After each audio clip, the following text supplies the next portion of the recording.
बिस्मिल्लाहिर्रहमानिर्रहीम। हम biodiversity and conservation में इम्पोर्टेंट टॉपिक की स्टोन स्पीशीज़ को डिस्कस करने जा रहे हैं कि व्हाट आर की स्टोन स्पीशीज़। की stone species of an ecosystem, नाम से ही ज़ाहिर है कि ये इकोसिस्टम की स्टोन स्पीशीज़ हैं, यानी इस इकोसिस्टम जो है वो इन पे बहुत रिलाई करता है, इन पे बहुत ज़्यादा बेस करता है। ये उसकी इकोसिस्टम की क्या स्ट्रक्चर है, उसमें स्पीशीज़ जो हैं वो एक ख़ास नंबर पे हैं, रिचनेस उसकी किस स्पीशीज़ की कितनी है, तो ये मोस्ट ऑफ स्पीशीज़ को कंट्रोल ये स्पीशी करती है, यानी ये उनके नंबर्स, उनकी स्ट्रक्चर, कम्युनिटी स्ट्रक्चर जो है वो बाहर रखने में काफ़ी ज़्यादा मदद करती है। देखें, species on which other species in an ecosystem largely depend such that if it were removed from the ecosystem would change drastically। यानी अगर हमने इसे इकोसिस्टम से निकाल बाहर किया तो इकोसिस्टम जो है वो उसमें बहुत ही बुरी चेंज आएगी, जो कि जो है वो उसका बहुत ज़्यादा लॉस होगा। Keystone species in ecology a species that has proportionality large effect on the communities in which it occurs। यहाँ पर ही पाई जाती है जो दूसरी कम्युनिटीज़ या स्पीशीज़ पर बहुत ही गहरा असर रखती हैं। Such species help to maintain local biodiversity within a community either by controlling populations of their species of other species that would otherwise dominate the community, or by providing critical resources for a wide range of species. या तो दूसरी species के लिए बड़े resources provide करते हैं, या उनकी जो है तादाद होती है, उनकी पॉपुलेशन को मेंटेन करने में इनका बड़ा रोल होता है। सो इकोसिस्टम, ओवरऑल इकोसिस्टम में इनका बड़ा रोल होता है। अगर ये इकोसिस्टम से निकल जाएंगी तो इकोसिस्टम जो है वो बुरी तरह से इफेक्ट होगा, नेगेटिवली इफेक्ट होगा, और उसकी कम्युनिटी स्ट्रक्चर जो है वो चेंज हो जाएगी। The name keystone species coined bye American zoologist Robert T, यानी ये नाम जो है ना वो रॉबर्ट टी पेन ने जो है वो in 1969 was derived from the practice of using a wedge shaped stone to support the top of an arch in bridge और अदर कंस्ट्रक्शन। आपने देखा होगा कि पुराने दौर में जो इमारतें बनती थी उनमें एक जो है वो आर्क शेप स्ट्रक्चर बनती है, यानी गुंबद नुमा जो है ना, जैसे डार्ट कहते हैं, डार्ट सा लगता होता था। ये आपको डायग्राम में आपको नेक्स्ट पेज पे दिखा रहा हूँ, ये देखिए। ये सारी जो है ना इस आजकल भी बहुत सी आपको किले या पुराने जो टॉम्स हैं वो मिल जाएंगे, वहाँ पर इस तरह का, यानी इसमें पुराने दौर में ये लेंटर शेंटर तो नहीं होता था, लेकिन ये इस तरह की जो है कंडीशन बनाई जाती थी। ये देखें, सारे पत्थरों को चुना गया और बिल्कुल जो दरमियान में पत्थर रखा गया जो थोड़ा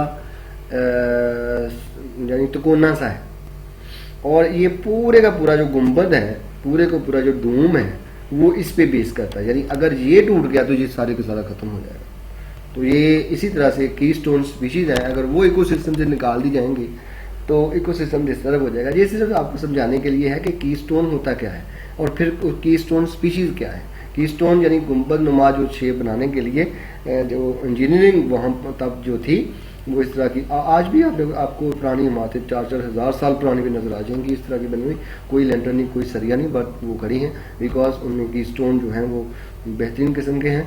और इस तरह से ये भी आप देखें तो पूरी बिल्डिंग इनके सहारे पर खड़ी, इनके ऊपर आप जितना मर्जी वजन डाल दें ये नहीं करते, बिकॉज ये की स्टोन जो होता है जो हम डालते हैं ये ज़्यादा बेहतर होना चाहिए। तो इस तरह हमारे इकोसिस्टम में जो स्पीशीज़ हैं वो अगर कीस्टोन मेंटेन रखेंगे हम तो हमारा इकोसिस्टम काफ़ी हद तक मेंटेन रहेगा।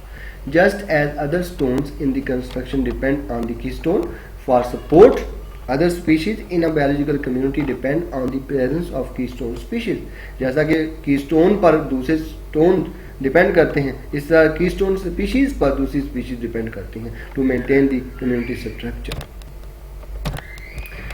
In an ecosystem, all living things rely on each other and work together to be healthy। आप देखते हैं हमने इनमें जो है वो इंट्रोडक्शन पढ़ा, इसमें स्पीशीज़ का आपस में इंट्रैक्शन होता है, इस बात का वो फ़ायदेमंद होता है, म्यूचुअलिस्टिक एसोसिएशन, बाद कमेंसलिज्म होता है, एंड बाद का वो पैरासाइटिक भी हो सकता है। लेकिन वो सारे जो इकोसिस्टम में जितने भी ये पैरासिटिज्म भी होता है, तो ये सारे जो रिलेशंस हैं ये कायम रहने चाहिए। अगर इनमें कोई मसाइल आ जाता है तो कम्युनिटी ओवरऑल कम्युनिटी स्ट्रक्चर पे मसाइल आ जाते हैं। What some species are crucial to the way all the species inter relate.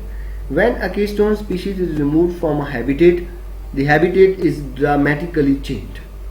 All other species are affected and some may disappear from that ecosystem or even become extinct. यानी अगर इनको हम निकाल दिया तो कुछ स्पीसीज जो इन पर डिपेंड करती थी वो बहुत कम रह जाएंगी या बिल्कुल खत्म ही हो जाएंगी. Examples of keystone species of their ecosystem are given below. ये कुछ हम एग्जाम्पल दे रहे हैं. एग्जाम्पल मैं ज़्यादा दे रहा हूँ, लेकिन अगर ये क्वेश्चन कभी आता है तो 2-4 एग्जाम्पल काफ़ी हैं.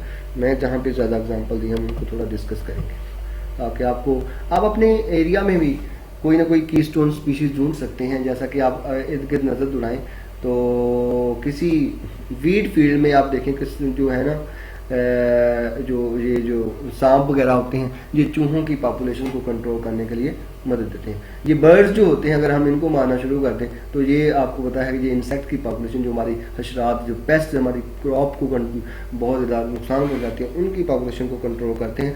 तो हम बर्ड्स को ख़त्म करना ऐसे ही है जैसे हम अपने सिस्टम को बर्बाद कर रहे हैं और उससे जो नुकसान होंगे वो इस सूरत में होंगे कि हमारी यील्ड जो क्रॉप्स की है वो बिल्कुल ख़त्म हो रह जाएगी और हम जो है वो यहाँ पे फेमाइन का जो है वो सामना करना पड़ेगा. अमेरिकन एलिगेटर हम एग्जांपल देते हैं. अमेरिका में एलिगेटर्स यानी क्रोकोडाइल की फॉर्म होती है एलिगेटर्स वो बहुत ज़्यादा पाए जाते हैं वहाँ की वेटलैंड्स में. तो वहाँ पर ये क्या करते हैं, alligators use their tails to make burrows to stay warm and when they move on. यानी अपने आप को गर्म रखने के लिए अपने आप को बैठने के लिए अपनी दुम को हिलाते जाते हैं. जैसे मड जो होता है वो इर्द गिर्द हट के वहाँ पे एक थोड़ा जो है ना वो गड़ा सा बन जाता है. अब वो एक वहाँ से आगे मूव करके आगे उन्होंने ऐसा किया. अब ये जो आम वाटर शैलो होता है उस झील में और ये किनारे पे ऐसे करते हैं तो वहाँ पर फिशेस जो हैं उनको बड़ा फ़ायदा होता है. These burrows fill with water which is use by other species for protection and reproduction. वहाँ पर दूसरी स्पीशीज अपनी रिप्रोडक्शन साइट्स बना लेती हैं अपने आप को प्रोटेक्ट करने के लिए, वहाँ छुपने के लिए वो जा सकती हैं. Alligators are also predators. ये आपको पता है प्रीडेटर भी है, मछलियाँ फिशेस वगैरह इनको कहा जाता है. तो इनकी पॉपुलेशन को कंट्रोल करने के लिए बड़े important. Keeping the numbers of other species in check, उनको कंट्रोल में रखता है. ये हमारे एग्जांपल यहाँ पे नहीं मिलती, इसको कोड कर लें, ठीक है, ना भी करें तो नो प्रॉब्लम. बीज, हम मक्खियों की बात करते हैं. ये आपको पता है पोलिनेशन में इनका बड़ा रोल, बिकॉज बीज जो होती हैं ये नेक्टर कलेक्ट करती हैं फ्लावर से और उस नेक्टर कलेक्ट करने के दौरान ये जो होती हैं ये पोलिनेशन में हेल्प करती हैं. By pollinating plant bees contribute to the survival. The plants are shelter for insects which are then eaten by other species like birds.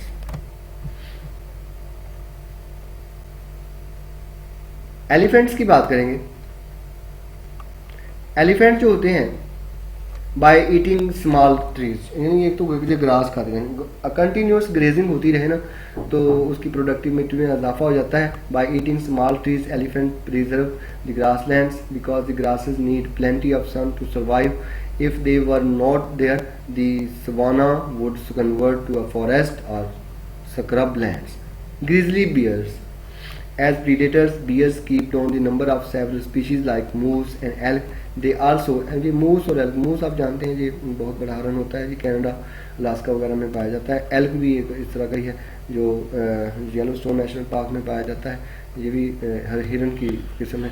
They also carry and deposit seeds through out the ecosystem. एक तो ये आपको पता है grizzly bears एक तो ये गोश्तखोर भी होते हैं और दूसरी ये प्लांट के फ्रूट्स और सीड्स वगैरह भी खाते हैं और सीड्स को दूर दूर तक इकोसिस्टम पे खेलते रहते हैं जिसकी फीसेस के जरिए या किसी भी तरीके से. तो इससे उनका जो डिस्पर्सल ऑफ सीड होता है जिससे स्पीशीज मेंटेन रहती हैं. और दूसरा मूस और एल्क की जो पॉपुलेशन को कंट्रोल है. हमिंग बर्ड, ये भी पोलिनेशन में बर्ड है. Pollination is the reason hummingbirds are keystone species. In places where the numbers of hummingbirds are low, other species of plants will take over the ecosystem. वहाँ से खत्म होने के दर पे हो जाएंगे. Jaguars वगैरह जो है वो नॉर्थ अमेरिका वगैरह में पाए जाते हैं, जहाँ इंडिया में पाए जाते हैं. हमारे यहाँ पे चाइना में भी है, जो हमारे यहाँ पे कम है. हमारे थोड़े रीजन में कश्मीर के कुछ रीजन्स में जैगुआर्स पाए जाते हैं. Jaguars are predators as are many keystone species. They have a very diverse diet of about 87 different species which contribute to their importance by keeping the number of these species in balance. किसी भी जंगल में forest में इनकी तादाद को जो herbivores होते हैं इनकी तादाद को कंट्रोल करना है तो जैगुआर तो ज़रूरी है. माउंटेन लाइन भी बहुत ज़रूरी है, किसी अफ्रीका वगैरह में, इंडिया वगैरह में पाए जाते हैं मखसूस एरियाज में। These predators cover large areas and influence many species. They Their prey will alter where they eat and live because of the mountain lion. Scavengers are also affected by mountain lions activity. Pacific salmon ये fish होती है, salmon die after spawning and this bring important nutrient to their place where they were born. Their depth provide food for many species in the area. ये जहाँ पे पैदा होती है वहीं पे दोबारा समंदर से मूव करके उन्हीं जो है वो झीलों की तरफ बढ़ती है, जो नदी नालों की तरफ बढ़ती है, यानी साल्टी वाटर से निकल कर दोबारा फ्रेश वाटर में जाती है तो इसकी डेथ हो जाती है। लेकिन वहाँ पहुँच के अंडे देने के बाद ये वहाँ बियर्स का और दूसरे जानवरों का शिकार हो जाती है जहाँ पे उनको फूड मिलती है। Red mangroves, this trees grows along the shoreline in the tropics and its roots protect the soil from erosion. Erosion से जाती हैं ये मोस्टली जो सीज होते हैं उनके ओशंस होते हैं शोर लाइन्स पे जो हो जाते हैं बहुत बड़े बड़े plant. Roots also offer protection to small animals including reef fish.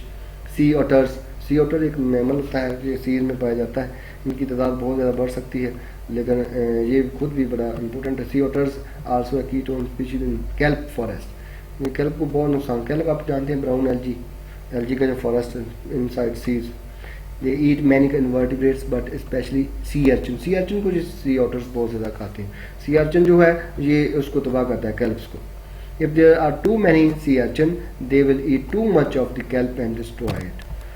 C star आप जानते हैं इसके बारे में। टाइगर शार्क फिशेस की पॉपुलेशन को कंट्रोल करती है। सब वोल्व्स ये आप जानते हैं ये भी हर्बीवोर्स को कंट्रोल करती हैं, जैसे कि हिरन वगैरह जो हैं या दूसरे मेमल्स जो हैं, मेमल्स की जो तादाद होती है उनको चेक में रखते हैं। शुक्रिया डियर स्टूडेंट्स।